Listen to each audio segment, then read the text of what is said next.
آتش زدگی کا ایک لرزہ خیز واقعہ تھا۔ میں اطلاع ملتے ہی جائے حادثہ پر پہنچ گیا۔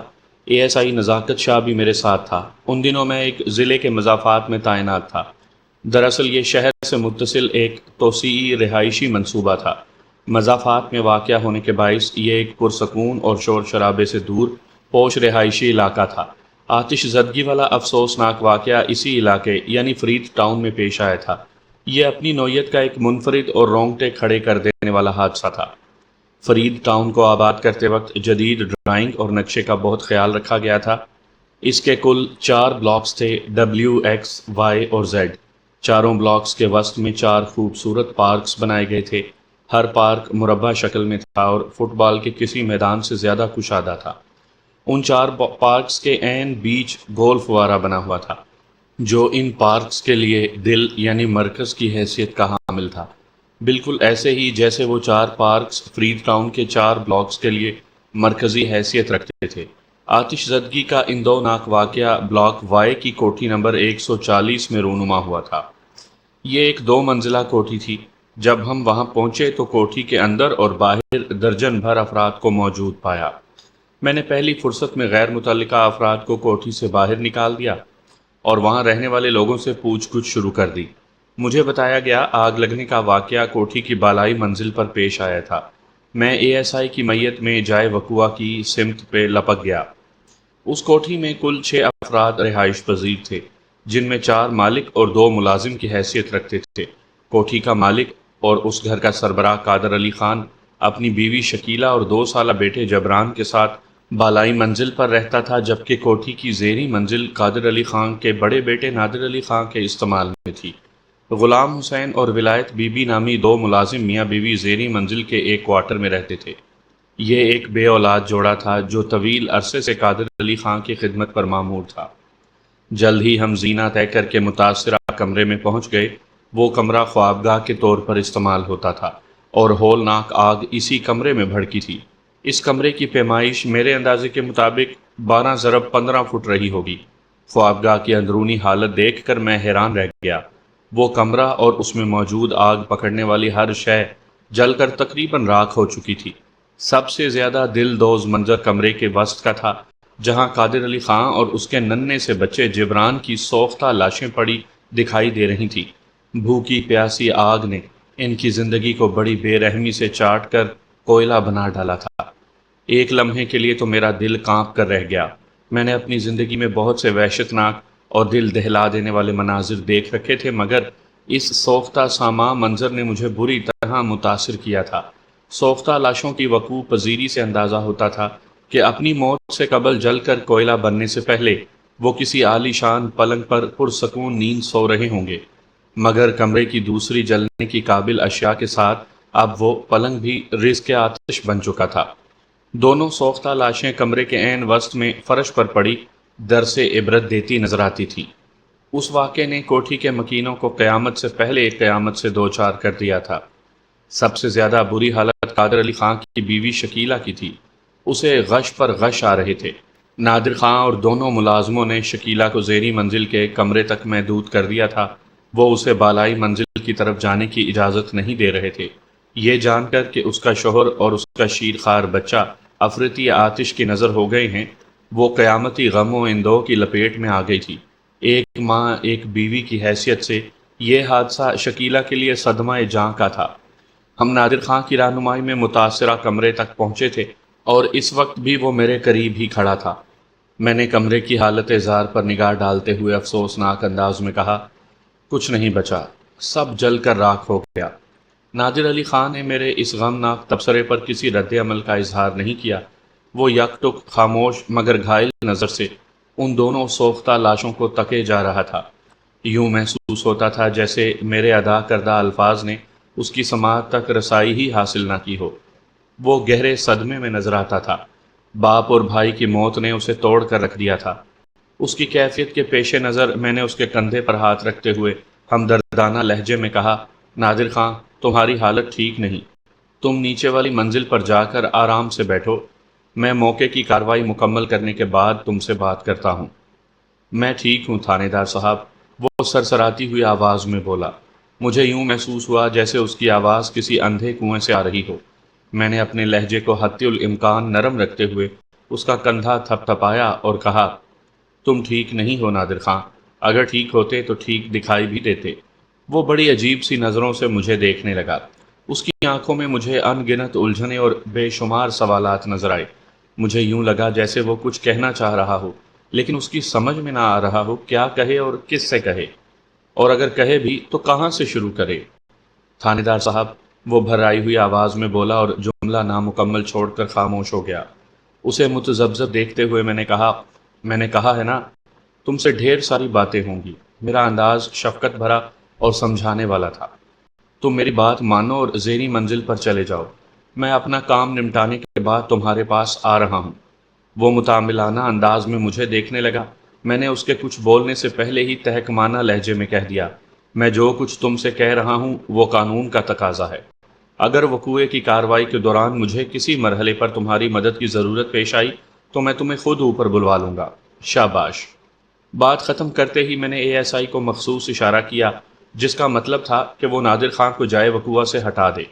اے ایس آئی نے فوراً میرے حکم کی تعمیل کی اور نادر خان کو بازو سے تھام کر نیچے لے گیا۔ جائے وقوعہ کی ضروری کارروائی اگر نادر خان یا کسی اور شخص کی موجودگی میں عمل لائی جاتی تو اس میں کوئی خرابی تھی اور نہ ہی کوئی قباحت۔ میں نے تو صرف یہ سوچ کر اسے وقوعہ سے ہٹا دیا تھا کہ وہ اپنے باپ اور بھائی کی سوختہ بے سر و سامان لاشوں کو دیکھ دیکھ کر ہولتا رہے گا۔ میں اس کے صدمات کو بڑھانا نہیں بلکہ کم کرنا چاہتا تھا، لہٰذا جذباتی اشتعال اور اعصابی شکستگی سے بچانے کے لیے میں نے اسے نیچے بھیج دیا۔ جائے وقوعہ سے دور رہنا ہی اس کے لیے بہتر تھا۔ اے ایس آئی نزاکت شاہ نادر خان کو نیچے چھوڑ کر واپس آیا تو اس نے بوجھل انداز میں کہا، ملک صاحب، اس گھر پر تو جیسے قیامت ٹوٹ گئی ہے۔ جب دو جنازے ایک ساتھ یہاں سے اٹھیں گے تو ایک کوہرام برپا ہو جائے گا۔ زندہ رہ جانے والوں پر پتہ نہیں کیا بیتے گی۔ اے ایس آئی ان لمحات میں خاصا جذباتی ہو رہا تھا۔ یہ اس ماحول کا اثر تھا۔ میری اندرونی کیفیت بھی کچھ اسی نوعیت کی تھی، مگر میں نے اپنے احساسات، جذبات اور اعصاب کو مکمل طور پر کنٹرول میں رکھا ہوا تھا۔ اس کے جواب میں نے کہا، واقعی یہ ایک بہت بڑا حادثہ ہے۔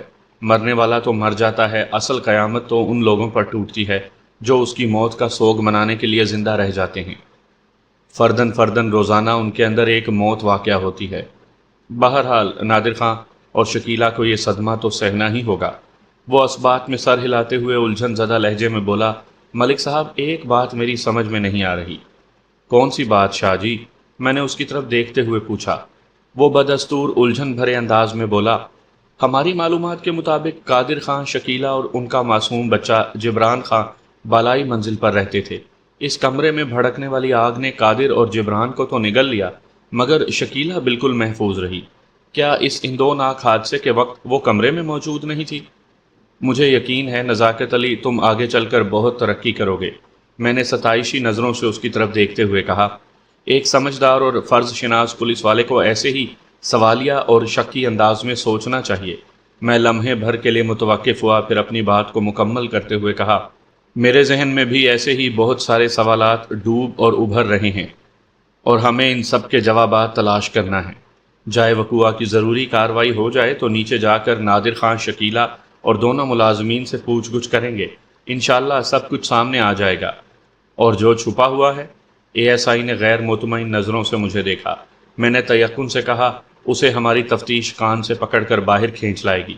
تم میری بات سمجھ رہے ہو نا؟ اس نے اس بات میں گردن ہلانے پر اکتفا کیا۔ اس کے بعد ہم دونوں موقع کی کارروائی میں مصروف ہو گئے۔ اس خوابگاہ کا وسطی حصہ بری طرح تباہ ہو چکا تھا، اور یہی حصہ سب سے قیمتی تھا، جہاں ایک عالی شان پلنگ پر قادر خان اور اس کا شیر خوار بچہ گہری نیند سو رہے تھے۔ اب وہ نیند کے اس مقام پر پہنچ گئے تھے جہاں سے ان کی واپسی ممکن نہیں تھی۔ کمرے کے درمیانی حصے میں ان کی سوختہ لاشیں نظر آ رہی تھیں، یا پھر پلنگ اور بچے کے جھولے کی ماتمی راکھ، اور یہ راکھ بھی اب باقاعدہ کیچڑ کی شکل اختیار کر چکی تھی۔ یہ کیچڑ اس پانی کے سبب پیدا ہوئی تھی جو آگ بجھانے کی غرض سے اس باپ بیٹے کی جلتی ہوئی لاشوں پر پھینکا گیا تھا۔ جائے وقوعہ کا نقشہ تیار کرنے کے دوران میں متلاشی نگاہوں سے جل جانے والی اور باقی بچ رہنے والی ایک ایک چیز کا جائزہ لے رہا تھا۔ وہاں مجھے ایک خستہ حال کوئلوں والی انگیٹھی بھی نظر آئی۔ ایسی انگیٹھیوں کو موسم سرما میں کمرہ گرم رکھنے کے لیے استعمال کیا جاتا ہے۔ انگیٹھی کے اندر کوئلے دہکا کر اسے بستر کے قریب محفوظ فاصلے پر رکھ دیا جاتا ہے۔ مذکورہ انگیٹھی کسی ہیٹر کی طرح کام کرتی ہے۔ پانی کا اصول ہے کہ ہر بڑی مچھلی چھوٹی مچھلی کو کھا جاتی ہے، بالکل ایسے ہی آگ کا بھی اپنا ایک اصول ہے کہ بڑا آتش دان چھوٹے آتش دان کو نگل جاتا ہے۔ وہ انگیٹھی اپنی ذات میں ایک چھوٹا سا آتش دان تھی۔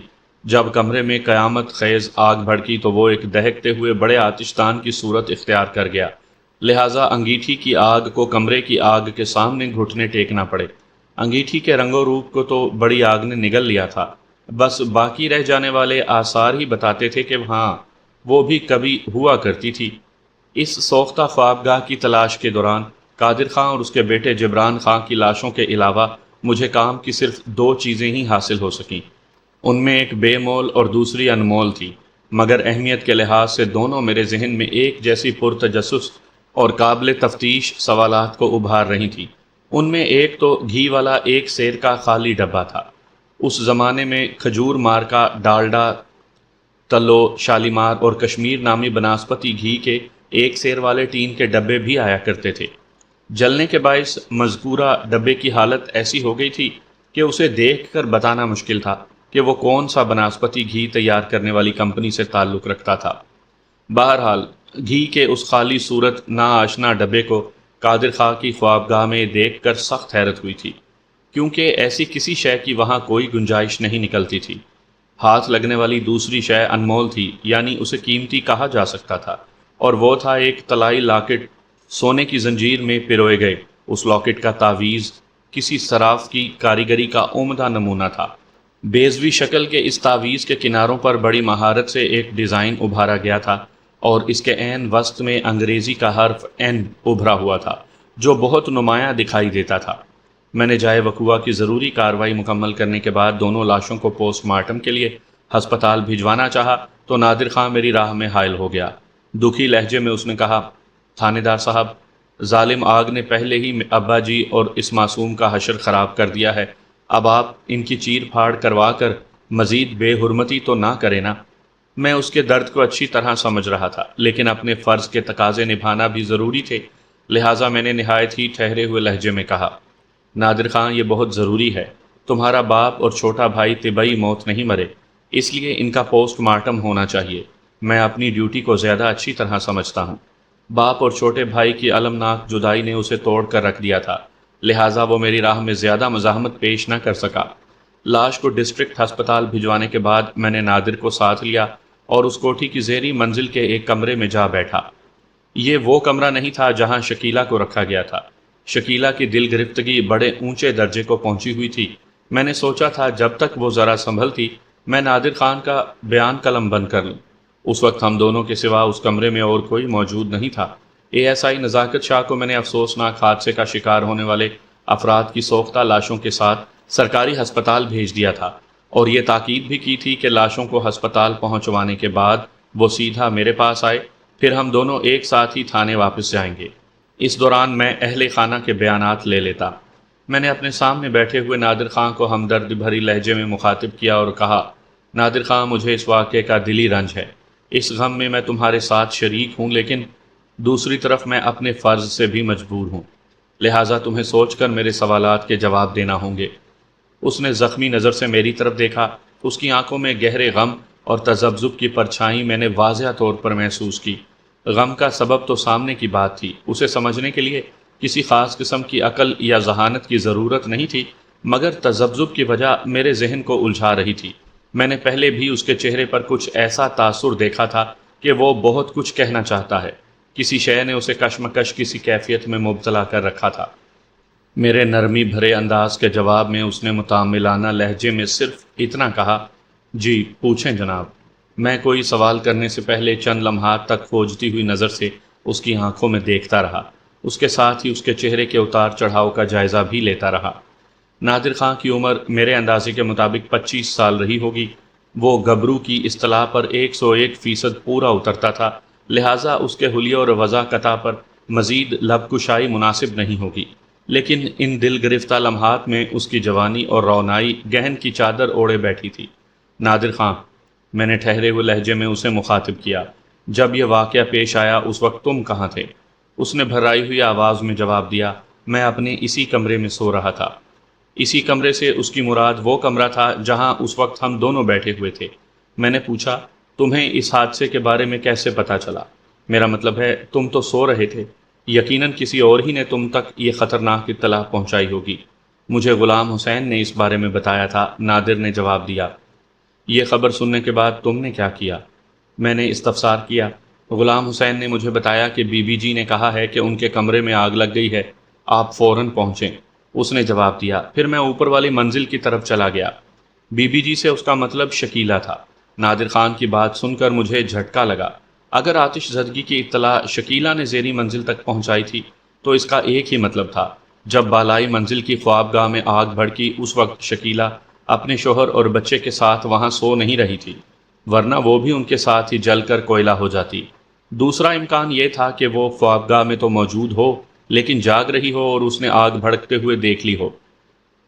سامعین کرام، آپ سن رہے ہیں ریٹائرڈ ڈی ایس پی ملک صفدر حیات خان کی زبانی ایک دلچسپ تفتیش کی داستان جس کا نام ہے یک نہ شد۔ یہ اس سلسلے کی پہلی قسط ہے۔ مجھے امید ہے آپ کو میری یہ کاوش پسند آئے گی۔ آپ نے اگر ابھی تک میرا چینل کہانی گھر سبسکرائب نہیں کیا تو ابھی میرے چینل کو سبسکرائب کر کے بیل نوٹیفیکیشن آن کر لیجئے تاکہ آنے والی ہر نئی کہانی کی اطلاع بر وقت آپ تک پہنچ سکیں۔ میں نے نادر خان سے پوچھا، جب تم بالائی منزل والی خوابگاہ میں پہنچے تو وہاں تم نے کیا دیکھا؟ میں نے ابا جی اور چھوٹے بچے کو آگ میں جلتے ہوئے دیکھا، وہ بھرائی ہوئی آواز میں بولا۔ غلام حسین بھی میرے ساتھ ہی اوپر پہنچا تھا اور اس کی بیوی بھی۔ غلام حسین بہت پریشان تھا، میری طرح وہ بھی اس منظر کو دیکھ کر دہشت زدہ سا رہ گیا تھا۔ پھر اسی کے مشورے پر ہم بالٹیوں میں پانی بھر بھر کر اوپر لانے لگے، مگر ہماری ہر کوشش ضائع ہو گئی۔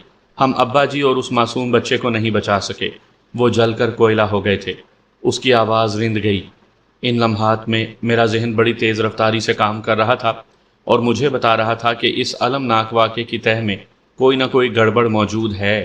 سب کچھ ویسا ہی سیدھا سادہ نہیں تھا جیسا کہ بیان کیا جا رہا تھا یا نظر آ رہا تھا۔ بہت سی باتیں میرے ذہن کو الجھا رہی تھیں۔ مثلاً سب سے بڑی بات تو یہی مجھے ہضم نہیں ہو رہی تھی کہ شکیلہ کو کسی بھی طرح یہ پتہ چلا کہ اس کی خوابگاہ میں آگ لگ گئی ہے۔ اس نے مدد کے لیے زیریں منزل پر موجود ملازمین کو پکارا۔ ولایت بی بی اور اس کے شوہر غلام حسین نے اس کی پکار پر لبیک کہا اور نادر خان کو جگا کر اس واقعے سے آگاہ کیا گیا۔ اور پھر جب وہ دونوں آگ بجھانے کے لیے بالائی منزل پر پہنچے تو اس دوران قاتل آگ قادر خان اور اس کے بیٹے کی زندگی کو پوری طرح چاٹ چکی تھی، لہٰذا غلام حسین اور نادر خان کی کوششیں بارآور نہ ہو سکیں۔ یہ سمجھ میں آنے والی بات نہیں تھی۔ اتنی تیز رفتاری اور ہلاکت خیزی سے تو جنگل کی آگ بھی کام نہیں دکھاتی۔ نادر خان، کیا تمہاری ماں اس وقت خوابگاہ میں موجود نہیں تھی جب آگ بھڑکی؟ میں نے پوچھا۔ وہ شکستہ لہجے میں بولا، چھوٹی امی اس وقت نیچے والے باتھ روم میں تھی۔ چھوٹی امی؟ میں نے چونک کر اس کی طرف دیکھا۔ کیا مطلب ہے تمہارا؟ وہ میرے الجھنے کا سبب جان گیا، وضاحت کرتے ہوئے بولا، شکیلہ کو میں چھوٹی امی کہتا ہوں، یہ میری سگی نہیں ستیلی ماں ہے۔ میری سگی ماں کا انتقال ہو چکا ہے۔ 4 سال پہلے ابا جی نے شکیلہ سے شادی کر لی تھی۔ اوہ! میں نے ایک گہری سانس خارج کی، پھر پوچھا، اور جبران؟ وہ بھی میرا ستیلا بھائی ہے، نادر خان نے جواب دیا۔ ہم صرف 2 بھائی ہیں، آپا فردوس مجھ سے بڑی ہیں، ان کی شادی ہو چکی ہے، وہ ادھر محلہ اسلام پورہ میں اپنے بچوں اور شوہر کے ساتھ رہتی ہیں۔ پھر اس نے بتایا کہ فردوس کا شوہر سبزی منڈی کا ایک بہت بڑا آڑتی ہے۔ ان لوگوں کو اس واقعے کی اطلاع بھیج دی گئی تھی اور امید تھی 1 آدھ گھنٹے میں وہ یہاں پہنچ جائیں گے۔ جب سے یہ انکشاف ہوا تھا کہ شکیلہ قادر خان کی دوسری بیوی اور نادر خان کی ستیلی ماں ہے، میرے ذہن میں سوچ اور فکر کا ایک اور در واہ ہو گیا تھا، اور یہ در پہلے سے کھلے ہوئے دروں سے کہیں زیادہ کشادہ تھا۔ میں نے نادر خان کی آنکھوں میں دیکھتے ہوئے استفسار کیا، تمہاری چھوٹی امی زیریں منزل والے باتھ روم میں کیوں آئی تھیں؟ کیا بالائی منزل پر یہ سہولت موجود نہیں؟ یہ کوٹھی ابھی نئی نئی بنی ہے جناب، نادر خان نے جواب دیا۔ اوپر والی منزل میں باتھ روم وغیرہ تو ہیں لیکن ان میں ابھی تک پانی کا نظام بحال نہیں ہو سکا، اسی لیے وہ لوگ بوقت ضرورت نچلی منزل والے باتھ روم کو استعمال کرتے ہیں۔ وہ لمحہ بھر کو متوقف ہوا، پھر اضافہ کرتے ہوئے بولا، چنانچہ مجھے آگ بجھانے کے لیے پانی بھی بالٹیوں میں بھر بھر کر اوپر پہنچانا پڑا، لیکن افسوس کہ ہم انہیں بچا نہ سکے۔ وہ ایک مرتبہ پھر جملہ ادھورا چھوڑ کر افسردہ نظر سے مجھے دیکھنے لگا۔ میں نے ایک اہم سوال کیا، یہ قیامت خیز واقعات رات کے کس پہر پیش آیا تھا؟ جب مجھ تک اس واقعے کی خبر پہنچی اس وقت رات کے 3 سوا 3 بجے تھے۔ اس نے بتایا، رات کے 3؟ میں نے سوچنے والے انداز میں کہا، یعنی آج صبح کے 3؟ جی ہاں، جی ہاں، وہی۔ وہ جلدی سے تصدیقی لہجے میں بولا۔ کیا تم نے اس آتش زدگی کے سلسلے میں اپنی ستیلی ماں سے کچھ پوچھا تھا؟ اس کی حالت اس قابل کہاں ہے کہ وہ کسی سوال کا جواب دے سکے؟ وہ اسپاٹ انداز میں بولا۔ شوہر کے بارے میں تو میں کچھ نہیں کہہ سکتا، البتہ لگتا ہے جبران کی دردناک موت نے چھوٹی امی کا دماغ الٹ دیا ہے۔ غلام حسین کی بیوی ولایت بی بی نے بڑی مشکل سے اسے سنبھال رکھا ہے۔ میں نے پہلے بھی اور خاص طور پر اب بھی نادر خان کے لہجے میں شکیلہ کے لیے وہ مخصوص احترام محسوس نہیں کیا تھا جو ستیلی ماں کا حق ہوتا ہے۔ اس کا مطلب تھا وہ شکیلہ سے کچھ زیادہ خوش نہیں۔ میں نے اس سے استفسار کیا، نادر خان، ٹھیک ہے شکیلہ کی حالت ایسی نہیں کہ اس سے تم کچھ پوچھ سکتے، لیکن تمہیں غلام حسین یا ولایت بی بی کی زبانی تو کچھ باتیں ضرور پتہ چلی ہوں گی۔ تم جو کچھ جانتے ہو مجھے تفصیل سے بتاؤ تاکہ میں جلد از جلد تمہاری جان چھوڑ دوں۔ آخری جملہ میں نے مذاق کے رنگ میں کہا تھا۔ وہ مذاق کا موقع تھا اور نہ ہی تفریح کا وقت، لیکن پتہ نہیں کیوں بے ساختہ میری زبان سے وہ جملہ پھسل گیا تھا۔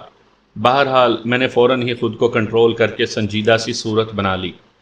وہ چند لمحات تک یوں خاموش بیٹھا رہا جیسے بولنے سے پہلے اپنے ذہن میں بکھرے ہوئے مختلف النوع خیالات کو مجتمع کرنے کی کوشش کر رہا ہو۔ پھر ٹھہرے ہوئے لہجے میں اس نے بتانا شروع کیا، رات کو لگ بھگ 10 بجے میں سونے کے لیے لیٹ گیا تھا اور جلد ہی مجھے نیند بھی آ گئی تھی۔ اس کے بعد میں اس گھر میں کیا ہوتا رہا مجھے کچھ خبر نہیں۔ پھر جب غلام حسین نے دروازہ دھڑ دھڑایا تو میری آنکھ کھل گئی۔ اس وقت رات کے، میرا مطلب ہے صبح کے کوئی 3:15 بجے تھے۔ غلام حسین نے نہایت ہی گھبرائے ہوئے لہجے میں بتایا کہ اوپر صاحب جی کے کمرے میں آگ لگ گئی ہے۔ صاحب جی، وہ ابا جی کو کہتا ہے۔ میں تو ویسے ہی بڑبڑا کر اٹھا تھا۔ اس اطلاع نے میرے حواس کا سوا ستیاناش کر ڈالا۔ اوپر کی جانب افراتفری کے عالم میں بڑھتے ہوئے میں نے غلام حسین سے پوچھا کہ اسے کیسے پتا چلا کہ ابا جی کے کمرے میں آگ لگ گئی ہے۔ اس نے میرے سوال کا جواب دیا کہ بی بی جی نے چیخ چیخ کر اس کی بیوی ولایت بی بی کو یہ بتایا ہے۔ ولایت بی بی اس وقت جاگ رہی تھی۔ چند لمحے پہلے چھوٹی امی نے اسے باتھ روم کے اندر سے پکار کر اپنے قریب بلا لیا تھا۔ اس نے اپنے خاوند کو سوتے میں جگایا اور یہ اندوناک اطلاع دی۔ غلام حسین نے اوپر جانے سے قبل مجھے اسی سانحے سے آگاہ کیا۔ پھر ہم تینوں ایک ساتھ آگے پیچھے اوپر پہنچے اور آگ بجھانے کی اپنی سی کوشش کر ڈالی، مگر افسوس کہ ہماری کوشش کامیاب نہ ہو سکی۔ وہ چند لمحات کے لیے خاموش ہو گیا۔ میں اس دوران بڑی گہری اور ٹٹولتی ہوئی نظروں سے اس کا جائزہ لیتا رہا۔ تھوڑی دیر کے بعد وہ دوبارہ گویا ہوا۔ جب کسی بھی طرح ہم آگ پر قابو پانے میں کامیاب ہو گئے تو اس وقت تک بڑی دیر ہو چکی تھی۔ آگ نے ان دونوں کو جلا کر بالکل کوئلہ بنا دیا تھا۔ اس موقع پر شکیلہ یعنی چھوٹی امی دھاڑے مار مار کر رو رہی تھی۔ میں اس آتش زدگی کا سبب جاننا چاہتا تھا اور میں نے اس سلسلے میں کوشش بھی کی، لیکن چھوٹی امی میرے کسی سوال کا جواب دینے کے قابل نظر نہیں آتی تھی۔ مجبوراً میں نے اسے ولایت بی بی کی مدد سے نچلی منزل پر پہنچا دیا۔ اسے پہلے ہی غش پہ غش آ رہے تھے۔ اگر وہ لاشوں کے قریب موجود رہتی تو عین ممکن تھا کہ اس کا ہارٹ فیل ہو جاتا۔ وہ ایک مرتبہ پھر متوقف ہوا، سانس درست کی اور اپنی بات کو آگے بڑھاتے ہوئے بولا، یہ بات بھی مجھے ولایت بی بی ہی کی زبانی پتہ چلی تھی کہ چھوٹی امی رات کے آخری پہر نیچے والے باتھ روم میں آئی تھی۔ چھوٹی امی نے باتھ روم کے اندر سے چلا کر ولایت بی بی کو اپنی طرف متوجہ کیا تھا۔ جب ولایت باتھ روم کے پاس پہنچی اور اس نے پوچھا، بی بی جی کیا ہوا ہے، تو چھوٹی امی نے باتھ روم کے اندر سے سخت غصے کے عالم میں دریافت کیا، کس بدبخت نے باہر سے کنڈی لگا دی ہے؟ یہ سوال ولایت کے لیے انتہائی حیران کن اور ناقابل یقین تھا۔ کوئی بھلا چھوٹی امی کے باتھ روم کو باہر سے کنڈی کیسے لگا سکتا ہے؟ اس منزل پر 3 باتھ روم الگ الگ بنے ہوئے تھے۔ ایک امی ابو کے استعمال میں رہتا تھا، ایک میرے، اور تیسرا باتھ روم بالکل الگ تھلگ ملازم میاں بیوی کے استعمال کے لیے چھوڑ دیا گیا تھا۔ ولایت بیوی مالکن کی ڈانٹ سن کر ہکا بکا رہ گئی اور بے ساختہ اس نے باتھ روم کی بیرونی کنڈی کی طرف دیکھا۔ نادر خان اتنا بتانے کے بعد ذرا دیر کے لیے تھما، ایک گہری سانس لی، پھر دوبارہ گویا ہوا۔ ولایت کو چھوٹی امی کا چیختا ہوا سوال سن کر شاید اتنی حیرت نہیں ہوئی ہوگی جتنی حیرانی یہ دیکھ کر ہوئی تھی کہ باتھ روم کی باہر والی کنڈی تو کھلی ہوئی تھی۔ اس نے چھوٹی امی سے کہا، بی بی جی کنڈی تو کسی نے بند نہیں کی، آپ تھوڑا زور لگا کر دروازہ کھولیں تو یہ فوراً کھل جائے گا۔ ان دروازوں نے نیا رنگ پیا ہے نا، اور اوپر سے موسم بھی ٹھنڈا ہے، لگتا ہے دروازہ پھول کر پھنس گیا ہے۔ آپ اسے زور سے اپنی طرف کھینچے۔ اندر سے چھوٹی امی کی غصیلی آواز آئی، میں اتنی دیر سے زور ہی تو لگا رہی ہوں مگر یہ نامراد کھلنے کا نام ہی نہیں لے رہا، اور تم ہر وقت فلسفیوں جیسی باتیں نہ کرتی رہا کرو۔ میں تم سے زیادہ جانتی ہوں کہ لکڑی کس موسم میں پھولتی ہے اور کس موسم میں سکڑ جاتی ہے، اور رنگ پینے کے بعد اس کی کیا کیفیت ہوتی ہے، سمجھی نا؟ ولایت بی بی کافی عرصے سے یہاں ملازم ہے۔ وہ فلسفی نہ سہی مگر اس میں نے مصلحت اندیشی ضرور دیکھی ہے۔ اس نے موقع محل کی نزاکت کو محسوس کرتے ہی چھوٹی امی کے سامنے ہتھیار پھینک دیے۔ کسی قسم کی بحث و تکرار میں وقت ضائع کرنے کے بجائے اس نے کہا، بی بی جی آپ دروازے سے ایک طرف ہٹ کر کھڑی ہو جائیں، میں باہر سے دھکا دیتی ہوں۔ چھوٹی امی نے کہا، ٹھیک ہے تم دھکا مارو۔ ولایت نے گرین سگنل ملتے ہی دھکا مارا اور ایک دھڑاکے سے باتھ روم کا دروازہ کھل گیا۔ چھوٹی امی منہ ہی منہ میں کچھ بدبداتی ہوئی اوپر چلی گئی اور ولایت بی بی اپنے کمرے کی طرف آ گئی۔ ابھی وہ اپنے بستر پر لیٹی ہی تھی کہ اوپر سے چھوٹی امی نے ایک مرتبہ پھر اسے پکارا۔ اس بار وہ ولایت بی بی کو اپنے کمرے والی آتش زدگی کے بارے میں آگاہ کرتے ہوئے فوراً اوپر آنے کو کہہ رہی تھی۔ اس کے بعد جو کچھ بھی پیش آیا وہ میں پہلے ہی آپ کو بتا چکا ہوں تھانے دار صاحب۔ وہ لمحہ بھر کو سانس ہموار کرنے کے لیے متوقف ہوا، پھر اپنے بیان کو اختتام دیتے ہوئے بولا، یہ ساری باتیں مجھے ولایت بی بی نے بتائی ہیں۔